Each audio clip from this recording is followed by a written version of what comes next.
ओहो।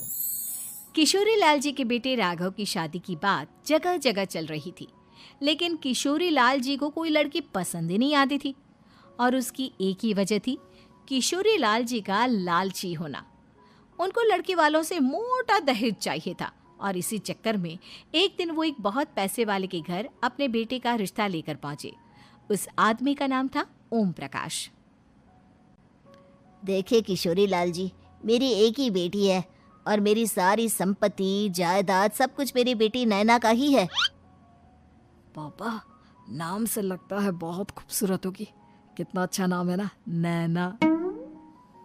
ओ, वैसे बात तो सही है आपकी। अब इतना पैसा है, जमीन जायदाद है, इकलौती बेटी, आप भी क्या करेंगे?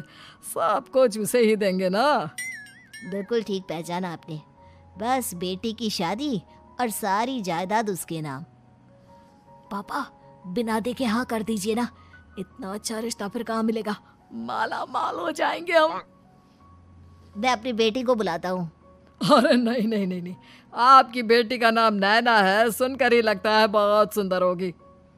रहने दीजिए अंकल, मैं तो आपकी बेटी के नाम से ही इतना खुश हो गया हूँ कि उसे बिना देखे शादी करने को तैयार हूँ। अब तो मैं उसका चेहरा सीधे शादी के बाद ही देखूंगा। और इस तरह राघव नैना का चेहरा नहीं देखता और उससे शादी कर लेता है।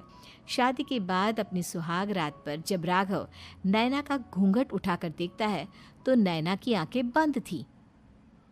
कितने खूबसूरत हो तुम नैना, जरा अपनी आंखें खोलकर मेरी तरफ देखो तो सही। नहीं, मुझे शर्म आती है।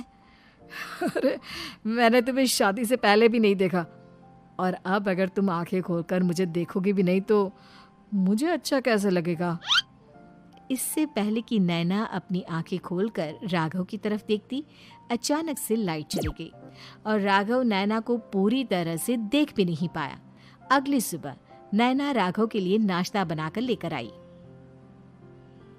अरे ये क्या, आधा पराठा सेका हुआ है और आधा बिल्कुल कच्चा। ये तुमने क्या किया नैना? बहू, तुमने क्या आधा पराठा तवे से नीचे लटका कर रखा था, जो आधा सिका है और आधा कच्चा? मुझे जितना दिखेगा उतना ही तो सीखूंगी ना पापा जी। जहाँ जहाँ मुझे नजर आ रहा था वहाँ मैंने सीख लिया, जहाँ जहाँ नहीं दिखा वहाँ कच्चा रह गया होगा। इसका क्या मतलब है? ये कैसा मजाक कर रही है तुम? अरे बहू, तुमने इतना लंबा घूंघट क्यों लगाया हुआ है? देखो, हमारे घर में बहुओं को बेटी की तरह रखा जाता है, और फिर तुम तो इतना सारा माल लेकर आई हो। देखो, ये घूंघट डालकर रखने की कोई ज़रूरत नहीं है। हाँ नैना, पापा जी ठीक कह रहे हैं, तुम तो आराम से रहो, अपना ही घर समझो। नैना अचानक से अपना घूंघट उठा लेती है। अरे ये क्या पापा, नैना की तो एक आंख फूटी हुई है। नाम से नैना, लेकिन ये तो कानी बहू निकली। मेरे साथ धोखा हुआ है, धोखा। बिना दिखाए अपनी कहानी लड़की मेरे संग ब्याह दी। मुझे कहानी भी नहीं चाहिए। मुझे अभी ओम प्रकाश जी से बात करनी पड़ेगी। आखिर उन्होंने मेरे साथ ऐसा किया क्यों? अरे, आप लोगों ने ही तो पापा से कहा था कि आप लोग शादी से पहले मुझे देखना नहीं चाहते। अब मेरे पापा पर क्यों इल्जाम लगा रहे हैं? अरे लेकिन उन्हें बताना तो चाहिए था ना कि तुम कहानी हो, एक आंख से तुम्हें दिखाई नहीं देता।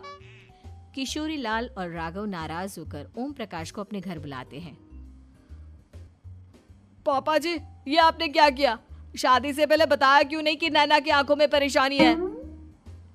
अरे, आप ही ने तो लड़की देखने से मना कर दिया था। अरे लेकिन आप बता तो सकते थे। आपको तो हमारी बेटी की प्रॉपर्टी चाहिए थी, वो भी पूरी की पूरी।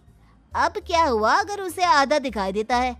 प्रॉपर्टी तो आपको पूरी मिल गई ना। अरे ये क्या बात हुई? मेरी शादी प्रॉपर्टी से नहीं, आपकी बेटी से हुई है। अब ये तो पहले सोचना चाहिए था, तब तो मेरी प्रॉपर्टी देखकर तुम्हारी जुबान लप लपा रही थी। लेकिन मैं कानी लड़की को अपनी बीवी बनाकर नहीं रख सकता। पापा, कुछ करिए ना आप। हाँ, करता हूँ। देखिए ओम प्रकाश जी, आप हमारे साथ ऐसा नहीं कर सकते।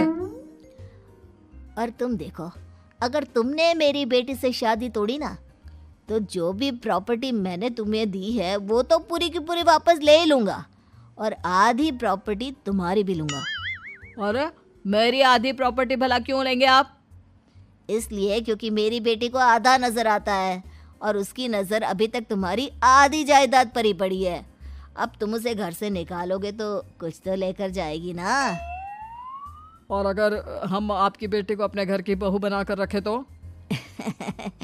तो तुम्हारी पूरी प्रॉपर्टी तुम्हारी ही रहेगी, और जो मैंने तुम्हें दिया है ना, उसमें से बस मैं आधा लेकर जाऊंगा। अरे लेकिन अब आप अपनी दी हुई प्रॉपर्टी में से आधी वापस क्यों लेकर जाएंगे? अगर मैं आपकी बेटी को अपनी पत्नी बनाकर रखने को तैयार हूं तो? इसलिए ताकि भविष्य में अगर तुम मेरी बेटी को धोखा दो तो उसके पास कुछ तो रहे जो पति का हो। वैसे मेरे पास तो बहुत कुछ है, लेकिन अपने पति की कोई निशानी तो उसके पास होनी चाहिए ना। अब अगर तुमने मेरी बेटी को कानी कहा तो तुम्हें प्रॉपर्टी भी कानी ही मिलेगी, पूरी नहीं। जमाए राजा। किशोरी लाल और राघव समझ चुके थे कि वो बुरी तरह फंस चुके हैं और अब उनके पास वहां से निकलने का कोई चारा नहीं है। अब समझ में आया ना, लालच बुरी बला होती है। एक तो तुम्हें प्रॉपर्टी मिली, ऊपर से बीवी मिली, उसमें तुम्हें नखरे भी दिखाने हैं। आए बड़े, चुपचाप बैठो दोनों। कुछ दिनों के बाद नैना राघव की कार लेकर बाजार घूमने निकलती है और जब कार लेकर वापस आती है, ये क्या? एक तरफ से मेरी गाड़ी पूरी खराब हो चुकी है। लगता है तुमने मेरी गाड़ी को किसी दूसरी गाड़ी के साथ एक्सीडेंट किया है। अरे अरे कितना बड़ा नुकसान कर दिया तुमने बहू। वो क्या है ना पापा जी, मुझे एक आंख से दिखाई नहीं दे रहा था, सामने से गाड़ी आ रही थी। मुझे तो सिर्फ आधा ही दिखाई दिया और वो गाड़ी मेरी कार से रगड़ते हुए निकल गई। अब मैं क्या करूं बताओ? आप इसे ठीक कराने के पैसे कौन देगा? तुम्हारे पापा। तुमने मुझसे इस तरह से बात की? अभी रुको। नैना राघव की शिकायत ओम प्रकाश को कर देती है।